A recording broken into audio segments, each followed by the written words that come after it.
Alright guys, so we just finished the regional for Carta Magica. We went 5-3. We played WarGreymonX, so we're going to do the deck profile for it. The games that I lost were some bullshit. I'm not going to lie to y'all. That's not even me being salty. It's just like one game I totally messed up. I forgot my own effects. Could have won it both rounds or both games and just jacked it up. Alphamon, I will say, is the biggest pain in the ass for this deck. Because once they're up and running and doing their thing, you really can't do nothing other than hope that they screw up, because they can protect themselves from all of your destruction. So you're really just praying that they make a play mistake or they don't have the right pieces. But anyway, let's go ahead and jump straight into the deck profile.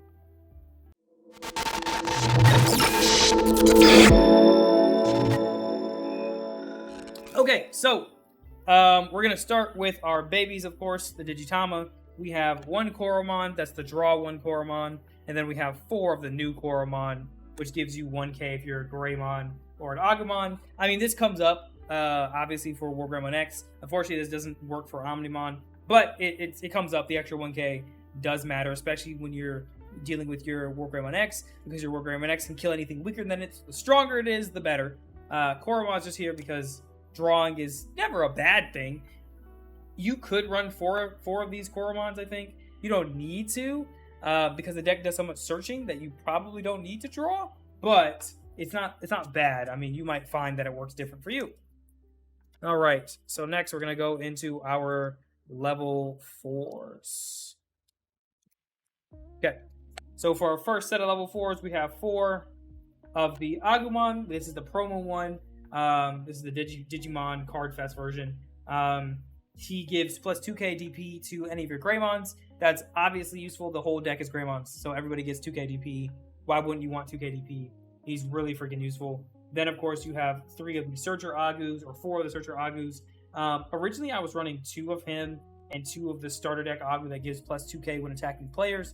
But I figured that the Search has actually been more useful, because you can hard drop him, then search, then Digivolve into the Agu X, so draw a card, then search again. The ability to sit here and search is why I don't think you need to run the Koromons to draw, because this guy and the other one, which we're going to get to in a second here, are great. Because with Agumon X anybody, you get another search on play or on Digivolve, which is awesome. Now, he is a Greymon or an Omnimon, so unlike him, you can't take both. But with him, you can get you the X Anybody option, which is an amazing card that you need for the deck to just pop off. So these are the 4 rookies that we have chosen. You could try others, but I think that these are the most optimal set that you could run personally. But you could definitely try other options. Now, level 4s. This is going to be pretty obvious, I think. We're running 4 of the Sec +1 starter deck Greymon. He's self-explanatory. He's just a free check. This deck loves having extra checks, and there are times where you might even have 5 checks, and he helps you achieve that. Next, this Greymon, I don't know, you could run this deck without this guy. I personally think he's great because there are times where you can choke your opponent, which is always wonderful, and he gives you plus 2k DP, and, of course, the memory gain that he can give you when you Digivolve on top of an Agumon. Just keep in mind, you will not get your memory back off Agumon X, as this card specifically has to be Agumon. Like, it can't be Agumon nothing. It's got to be Agumon, and that's it. And then lastly, we have 4 GreymonX Antibody. Awesome card. He allows you to basically Digivolve on top of your Greymons for free. But then not only that, you have the value that he provides with being able to purge off 2 of your same level Digimon to prevent deletion by card effects or bouncing to hand or deck, which is phenomenal. It's basically makes it so ADP is completely irrelevant, and for the deck at least, and it is a super amazing gateway to doing everything that you could want. Now, you could run this deck, I think, with just these guys if you wanted to run 8 level 4s. I'm not that ballsy. I like having my 12 level 4s, so I wouldn't do that, but I think you could, and you could make this like option card space or more tamers or something like that if you wanted to. I wouldn't, but I could also see the valid argument for doing that. I think the deck at Photocon that placed Gen Con that placed 4th, that was in person, that was WarGreymonX, didn't run those guys. All right, so level 5s. So this is a pretty interesting part of the deck, I think. A little different than a lot of lists. BT5 Greymon can go on ARGB if normal almost is still in sources. Oh shit. Is it in source or is it? Oh yeah, no, it's in the yeah. So you know what's crazy is I never realized that. So there's probably again multiple plays I didn't get from not even reading the card right. So yes, if your stack looks like this, you can get your memory back. If your stack looks like this, you cannot get your memory back. So if you can get like a regular Agu in the source, you can't get the memory back, which to me makes this card even more valuable than it already was, to be honest. Because that means that there were probably a couple plays during the tournament today that I totally missed. Oh well. All right. So let's go ahead and look at level 5s. So of course we have our Metal Greymons. So this Metal Greymon I love because one, he gives you plus 3k DP. So your WarGreymonX is already going to be at 15k, assuming you don't have Metal Greymon. So he's huge in terms of his DP buff, but also I just realized this today too. When you have this stack and if you put X anybody under him and you swing, if you do the other one attacking effect first and digivolve him, you will not have to pay the 5 memory or lose 5 memory for him to swing. So there's also that to keep in mind. So like you don't have to be scared of being able to swing to digivolve using the X antibody because you pick your order. The when attacking effect of Metal Grey will just kind of fizzle out. So that's really cool. But I don't think you don't have to use this Metal Grey. You could use the BT8 Metal Grey if you wanted to, that will de-digivolve and allow you to swing into Digimon. I don't think that's a bad card either. It's just that I found, for me, this works a little better. Then we have 3 Metal Greymon Altarius modes. I think this card is phenomenal. He's basically just an extension of your level 4 Greymons, which X antibody. He also pops 5k or less if you have Tamers in the board. This doesn't happen too often because it's a tower format, but sometimes it does, as you guys saw in the tournament, for those of you guys who are in the stream, that there are times where it can help you clear boards. Not only that, you can do funny shenanigans if you need to draw, because this guy counts as a Metal Greymon. You could go Metal Greymon, Metal Greymon, Altarius, and just do it 3 times. You've just now drawn 3 cards because he's a free Evo. So if you need to do some tomfoolery to draw, he will enable that play.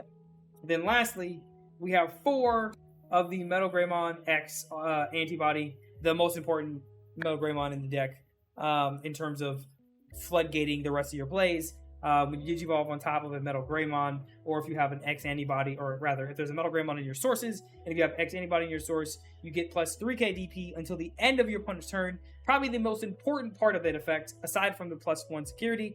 But there's a lot of times where that's going to save you because now your level 6 has got 14k, 15, maybe even 16k, depending on your board state. And that is huge because they're not swinging over you unless they have their level 6 beefed up. So yeah, that's it for the 5s. I think you could toil with that list a little bit. You could do the Metal Greymon from BT8 if you wanted, their black-red one. I think that's not a bad idea either. All right, now for our 6s. So the first level 6, probably the most obvious, most important level 6 we have is WarGreymonX. We are running 4 of him because I want to see him all the time. I want to make sure he gets in my hand as quickly as possible just so I can sit on him. There might be times in this tournament you guys saw, we had 2 WarGreymonXs on the board at once. So every time they lost the security, we gained 2 memory, which is disgusting. That's probably not going to happen very often, but it can. Also, at the end of attack, you can kill anything on the board that's weaker than your WarGreymonX. With the way this deck is set up, your WarGreymonX is probably swinging for 21k, 22k. Deleting stuff isn't a problem. There's nothing in the game that you can't delete aside from like a Mother Reaper, which duh. But like all the other boss monsters, even level 7s, you can just target for deletion after WarGreymonX does his thing, which is really freaking cool if you can buff him enough. Next, we're running 2 WarGreymons from BT1. He honestly is great, not just because, you know, he doesn't activate option cards, but because he gives an extra check. So you can digivolve on top of, let's say, Metal Greymon X antibody, digivolve on top of this guy, then use X antibody. When you swing, digivolve for 1 into WarGreymon X antibody. Now he's going to have another check. So he will actually enable more OTK potential, and even he himself is really good when you're swinging into your opponent and you have +3 checks, plus even 2 checks, whatever the case may be. You're clearing at least 3 security with this guy, which is awesome. And lastly, we have WarGreymon from EX01. I used to run 2 of this guy and 1 of him, but I decided to switch it up because I felt that this WarGreymon is really cool. He has value, but this guy felt more valuable in terms of winning the game. WarGreymon felt like in a meta where, yes, blockers are important, but you're not running into them as often.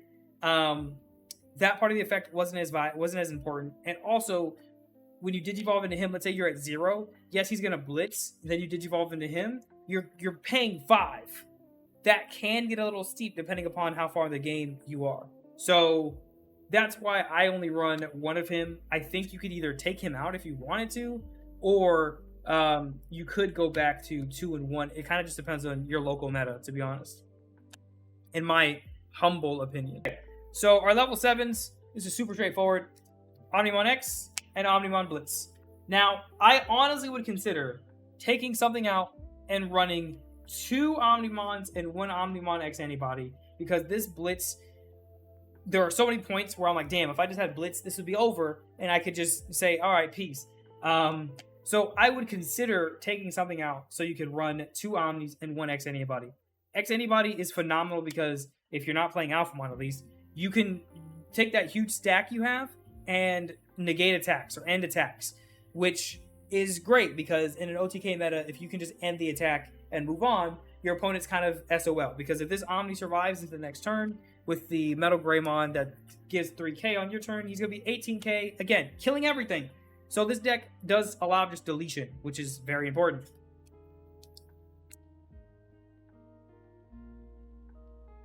Two Radiant Charizards. Nice, dude. Oh my god. You just got all the Pokemon luck. Jesus. So our Tamers. We have 2 Taikamiyas. Explains himself. Memory Tamer. Gives us an extra security check for our red Digimon. It's not going to give these big boys an extra check, but it's fine. But this is how you can enable doing 5 checks, doing 4 checks. Tai is really good. Then we're running 2 Cool Boys. You could probably bump this to 3 or 4 if you wanted to. Just got to figure out what you're going to take out. Cool Boy enables so many different plays. He'll let you search out your X-Antibody options. He'll let you search for your X-Antibody Digimon, Digivolve. On top of your X-Antibodies, of course, you get your memory and you get to draw a card. Cool Boy enables, again, a lot of plays. I think you could bump him to 3 or 4 if you wanted to. It's just right now, I'm really happy with this build as it is. The only things that might change would be the Omnimon, adding in another one. But we'll see. And then lastly, the last 3 cards are X-Antibody. I think you need to run this at 3. I don't think you can run this at 2. I mean, you could, but I would highly recommend 3 minimum, because this card is what enables so many different plays for you to just win the game. So I'd highly recommend keeping at least 3 X-Antibodies. If you decide to do what the top 4 deck, I think it was, did and take out these 4 Greymons, that opens up a lot of space. I've really thought about doing it just so that I could add in another Omnimon. So that would be one of these guys. Add in Gaia 4-0. That'd be another one of these guys. And then put in 2 Cool Boys. You could try it. Let me know how that goes. But because I have a fear of running out of level 4s or some stupidity, that's why I run so many. But yeah, guys, that is it for the deck profile. So for those of you guys on YouTube, I appreciate y'all checking out this video. For those of you guys on Twitch, thank y'all for sticking around for the tournament today. We're probably going to be ending the stream now. We've been going for just shy of 8 hours. I think we're literally 2 minutes shy of 8 hours. So we're probably going to be calling it for tonight.